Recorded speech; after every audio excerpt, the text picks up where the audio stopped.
when others are closing down shops.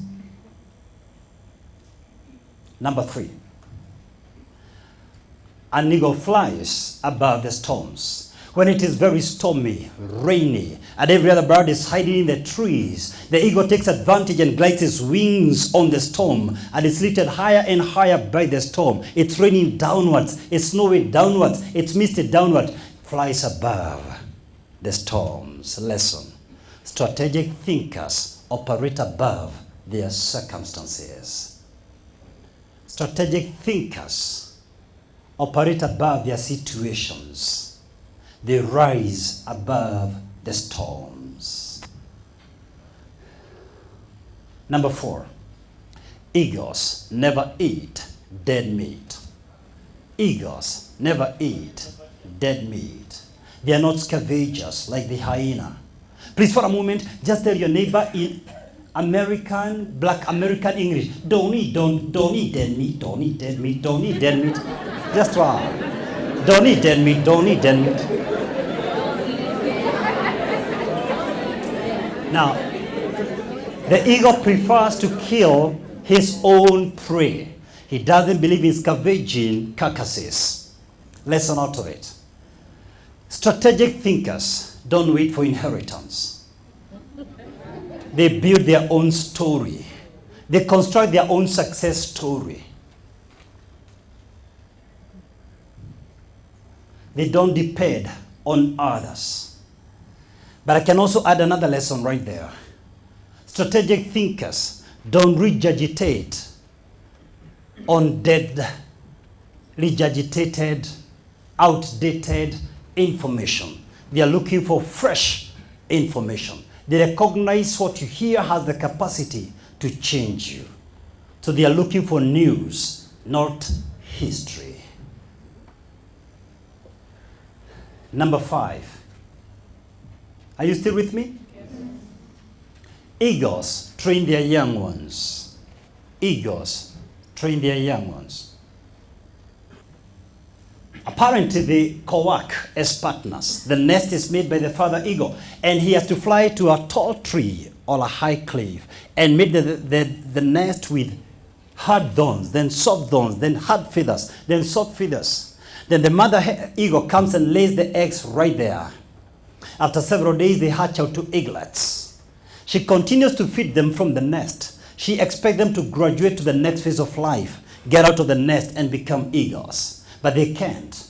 They have no idea they can fly. They are fearing the heights. Finally, she begins to remove the feathers, and the thorns begin to prick the eaglets. But they would rather bleed rather than get out of the nest. Their comfort is too much. The danger of the height is too much to bear. The frustrated mother finally writes off the nest, and they have no option. They begin falling down. And just before they hit the ground, the mother eagle comes with her mighty wings, picks them up again, and takes them airborne. When they're just enjoying that comfort, she somersaults, and they begin to fall again. Before they hit the ground, she comes and grabs them back to the air, somersaults again. The process is repeated a couple of times until they learn to flop the wings and learn to fly.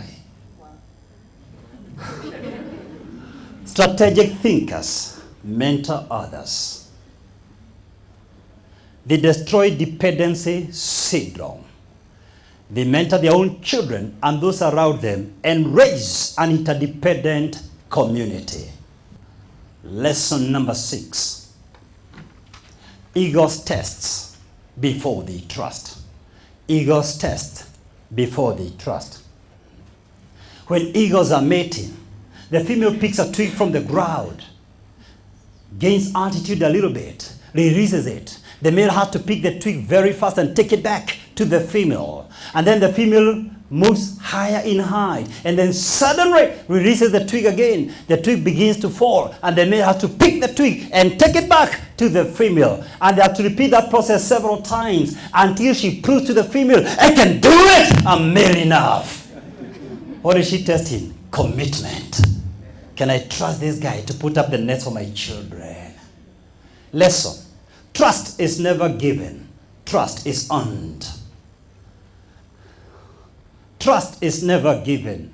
Trust is earned. I'll never forget, many years ago, a gentleman who is a school teacher invited family friend to their house to teach the girl mathematics and help her and coach and mentor her in maths. And he did it so well, he multiplied the mathematics in her womb. Trust is never given. Trust is earned. Before you invite them to your house, let them earn your trust. Some of you will catch up by tomorrow morning.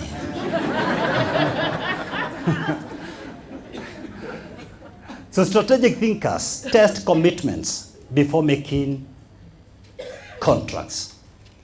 They want to know, can I entrust this guy for partnership?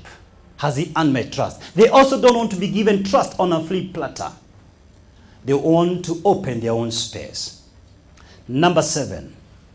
Before you write number 7, I would like you to say it. Look at your neighbor and tell your neighbor these words. Eagles never die. Eagles never die. Since we started Senson One Life Club, that's the first lie you've ever spoken in this hall. You know everything dies. But anyway, lesson number 7. Eagles never die. Let's go to that lesson. When the eagle is approximately 30 years of age, the feathers become so weak to carry him. The beak is too weak to feed him or even to hunt. What the eagle will do is to fly to a solitary place and pluck off the feathers, all of them, and then knock the beak against a hard ground or a hard rock. It literally comes out. Now, no feathers, no beak. It's a cold, frustrating situation for almost 40 good days. It's shivering, it's feeling cold, it can't feed. It doesn't have the warmth that comes with feeding. It's a very painful change process. At the meantime, the feathers begin to grow and the beak begins to develop. When it goes through that change process, that same eagle that was about to die is able to live a 40 more rejuvenated, revitalized years. Lesson. Strategic thinkers reinvent themselves. They relaunch. They detect when they need to reblood, lest they become obsolete and irrelevant in the marketplace. You see, it's interesting that some eagles will not agree to go through the change process. And if they don't, they succumb to death. Change is painful. But every so often, you've got to respect your life and say, look, there are some stale relationships, some stale habits that have held me captive for so long. A time has to come, I'll have some me time for me to reinvent and rebrand and get to my next phase. Something has to come to an end. This could be on your 40th birthday. This could be on your 45th birthday or 50th birthday. It doesn't matter. But you've got to decide at this moment, I'm going to shed off unnecessary baggage and weight for me to relaunch, for me to reinvent and be able to move on. Now, a while ago, I shared with you about 10 thinking types. And I want to ask, at what point do these thinking types meet strategic thinking? I want us to deal with that for a moment. How do they interact with strategic thinking? 1, creative thinking. Creative thinking without strategy is art. Creative thinking with strategy is advertisement. We repeat? Yes. Creative thinking without strategy is art. Creative thinking plus strategy equals advertisement.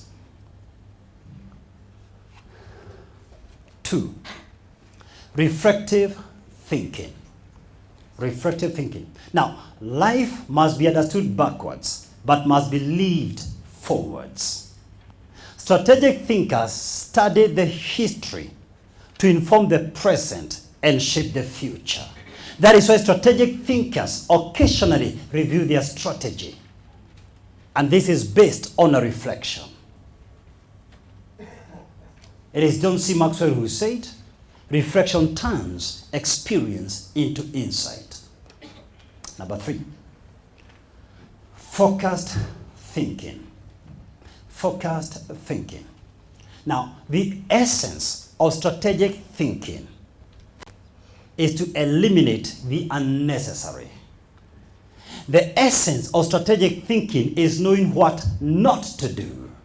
Once you choose to go east, you can't go west at the same time. You've got to take a certain course of action. So forecast thinking helps strategists to take a given course of action. Number 4, realistic thinking. Realistic thinking helps strategic thinkers to appreciate their weaknesses and convert them to strengths, to appreciate the threats around them and convert them to opportunities. Now, caution.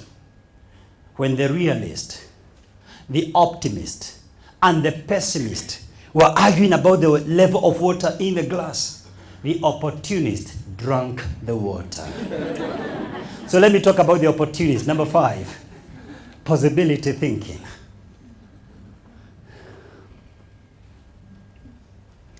Now, the highest form of ignorance is rejecting something that you totally do not understand.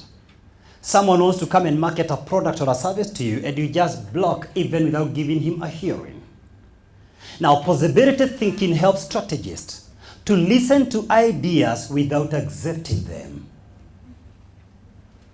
You entertain different ideas, but that doesn't imply you apply them. Number 6, critical thinking. Critical thinking is the very beginning and foundation of strategic thinking. Number 7, bottom line thinking. In a sense, strategy is like a game. At every single game, the bottom line is scoring goals. Whether it's football, volleyball, basketball, it's scoring goals. Bottom line thinking helps the strategists focus on results. Number 8, big picture thinking. Big picture thinking.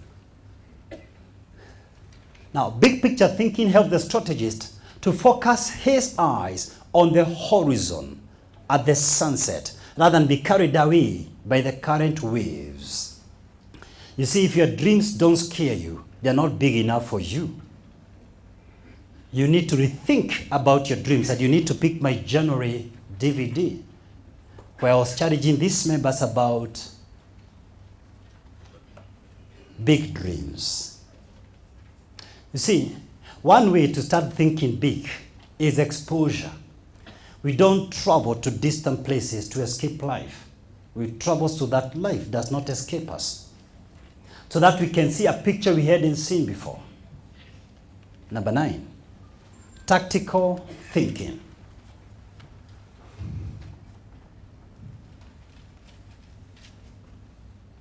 Tactical thinking. Where does it mean strategic thinking? Now, while strategy is thought, tactics is observation. So only a strategist is able to pick the strategy out of which victory was delivered. Now, a strategy without tactics is the slowest route to victory. Tactics without strategy is the noise before defeat. Let me give you an analogy. While strategy is like war, tactic is like a battle. And sometimes in just one war, there are many battlefronts.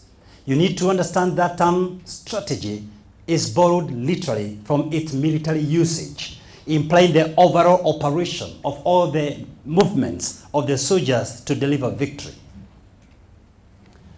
Now, while we are thinking about those 9 thinking types, before I get into the details of strategic thinking, let me put it this way. You choose your thoughts in the same manner in which you choose your clothes. There is not a single challenge, not a single trouble, not a single problem under the sun that can resist or withstand the assault of sustained good thinking. I guarantee you that. And now I want to invite you to the heart of the matter. I want to invite you. We examine strategic thinking in its proper light. And what I'm going to do tonight, I'm going to discuss only 3 aspects. I don't want to pretend this is exhaustive. This is a very broad subject. But it's my prayer and hope that I'm going to sensitize you on strategic thinking, disturb your comfort zone, and perhaps give you a homework, an assignment for you to work on to reach to that place I'm calling strategic thinking. So I'll discuss with you 3 things. The first one I'll discuss with you is what is strategic thinking. And number 2, I'll discuss with you why strategic thinking. And for the benefit of the melancholists in our midst, that also means the benefits of strategic thinking. Is that okay? And then finally, I'll discuss with you how to become a strategic thinker. So let's start with the first aspect of our discussion tonight. What is strategic thinking? Now, strategic thinking is thinking conceptually, systematically, and opportunistically to achieve a desired future end. One more time. Strategic thinking is thinking conceptually, systematically, and opportunistically to achieve a desired future end. Strategic thinking is about managing change. When you're finished changing, you are finished. Strategic thinking is like showering. You've got to continue doing it. Strategic thinking is not an event. It is a dialogue. A dialogue to observe, predict, and manage change by creating an entirely new infrastructure, a new mindset, a new way of doing things in order to manage change. Strategic thinking is about making choices, knowing what to do, and more importantly, what not to do. Realizing there are many options available in a cafeteria, but you can't take every meal.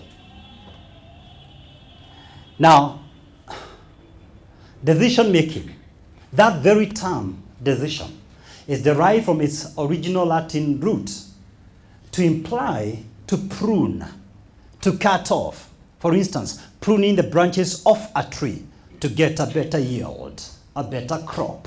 That's where the term decision comes from. So decision making literally implies to cut off a certain course of action for better yields. So strategic thinking helps you make strategic choices, strategic decisions.